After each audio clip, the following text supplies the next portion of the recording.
Hey everybody, this is your snow day screencast. Here in Shrewsbury, we still have about 4 inches, 4 inches on the ground. It turned to rain and now it seems to be sleeting. One of our trees came down, a small one, so that was fun. And it might turn over to snow, it might not. It's going to ice up tonight, so a delayed opening is possible for tomorrow, but the system is just being absolutely crazy. For one of the classes, we got a little bit further in this PowerPoint than we did for the other class. So if you want to skip a couple slides, go ahead. Not that I actually think you're going to watch the screencast anyway, but amuse me. So we left off in one of the classes at boiling water reactor or pressurized water reactor. So remember, your boiling water reactor has 2 loops. Okay, so here you could see 1 loop, and here you could see another loop. All right, it doesn't want to do anything. There we go. Okay, just like a B has 2 loops, so this one would be your boiling water reactor. Okay, nuclear fuel cycle is basically mining it to decommissioning the reactor and all the steps that are taken during that fuel cycle. So a lot of advantages of nuclear power. We do have a large fuel supply. It's a lot more efficient than burning coal or oil or natural gas. You have few direct environmental impacts. You have the release of carbon dioxide during the mining and the enriching of the uranium, and also with the transport. But the biggest environmental impacts are if something goes wrong, and we've seen that happen 3 times now. Low air pollution emissions, low risk due to multiple safety systems, but when those risks do happen, they're big. Less of an immediate environmental impact compared to fossil fuels. And then carbon-free source of electricity, no greenhouse gases. Nuclear could be the energy of the future. Okay. Few air pollutants, again, no carbon dioxide emissions here. Your disadvantages are high startup costs, chance of catastrophic environmental damage if an accident occurs. This is the Chernobyl site, the nuclear reactor that you're seeing in this picture. Removal and storage of waste is huge technological problems. It takes years to decommission these old plants. They present a lot of waste problems because all of these buildings' elements have been touched by radioactivity, so you need to deal with those. Then you have the spent nuclear fuel. We're not exactly sure what to do with it. It can be adapted to produce nuclear weapons. There are many steps that require fossil fuels, the mining, the disposal, the enriching. And so it does emit fossil fuels into the atmosphere, and also you have thermal pollution like any power plant does. So 31 countries use nuclear energy, and that means that they have access to spent fuel to make nuclear weapons. High and low level radioactive waste, exactly what it sounds like. High level is the stuff you really got to be careful about. Okay, so here, I don't know if you guys can see this. Many of the isotopes in the remaining waste have no practical purpose. They're too dangerous to be released into the atmosphere. So some of this waste can be stored in cement inside reinforced drums, but we don't have any place for long-term storage. And again, the storage of this is thousands of years. So rods in a nuclear power plant are replaced every 3-4 years. They are then taken to water-filled pools where they're cooled. Then after that, they're placed in dried casks. They must be stored for thousands of years, and they're very vulnerable to terrorist attacks. Okay, so 3-4 years in a reactor, spent fuel rods cool for about 5 years, and then they go into dry storage. Okay, so here are just your temporary storage solutions. Long-term radioactive waste storage has been proposed at Yucca Mountain in Nevada, and it costs a huge amount of money.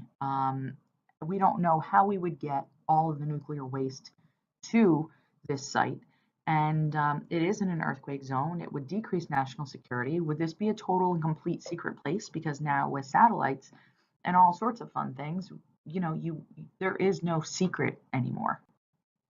Okay. With worn out nuclear plants, usually they're licensed to operate for 40 years. A lot of them have received 20-year extensions.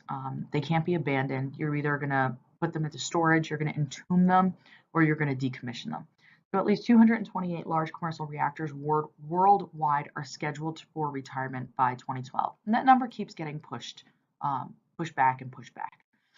Oyster Creek Nuclear Power Plant. It is a boiling water reactor. It is the oldest operating commercial nuclear power plant in the US. Okay, so 1969 it came online, and it is licensed to operate until 2029, but now it's going to be permanently shut down in 2019. It gets its cooling water from Barnegat Bay, and when they do cold shutdowns, what happens is you have a lot of marine life that dies in that area, and there have been a couple times that that's happened. 3 Mile Island in Pennsylvania in 1979, they had a 50% meltdown of one of their reactor cores, and it was because their cooling system failed, and this was due to human error. The containment structure worked. There was only a small amount of radiation that was leaked, but it took 12 years and $1 billion to repair. That was in 1979. I'm going to email you guys a couple video clips if you want to watch them about 3 Mile Island, also about Chernobyl and Fukushima. So here's some pictures of Chernobyl, and you can see here, this is where the reactor core was, and the whole thing just exploded, okay, and released. And Pripyat is the place there that it was. And radiation, you have a lot of thyroid issues. So you have elephantiasis or elephantitis. You see the lower left hand, and it's the clogging of the lymph system, so that the fluid in your body actually doesn't flow. So here in Chernobyl, you could see that you see the point right here. Okay, it was the Soviet Union at the time. It's now Ukraine, but the radiation fallout was really random, and it depended on which way the wind was going. Because if you looked at, Italy was covered, but Greece is right here, so why didn't they get that radiation? So this was the plume of radiation in the general way that it went because of the prevailing winds of that, season. And the effects on the environment, you have plants and the nearby forests that were totally and completely destroyed. They were bulldozed and buried as part of the cleanup. Much of the radioactivity is concentrated in the soil.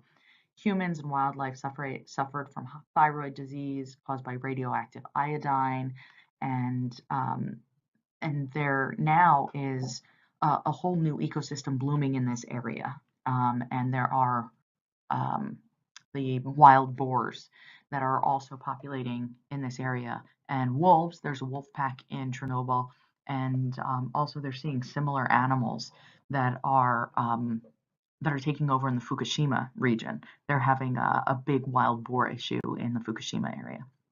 So speaking of Fukushima, so there were 4 reactors here, and or 6 full reactors. Only 4 of them were online at that point in time.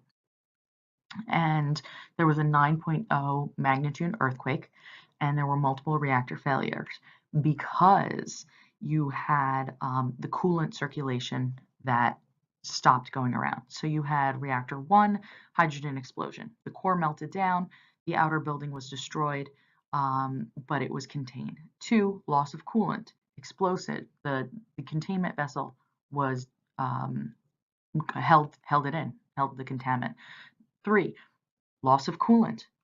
Okay. 4, coolant circulation to the spent fuel rods and roof ponds failed. Hydrogen explosion destroyed the outer walls of the building. Okay, so you had all of this because of the failure of those pumps to keep pumping the coolant and the water around these buildings.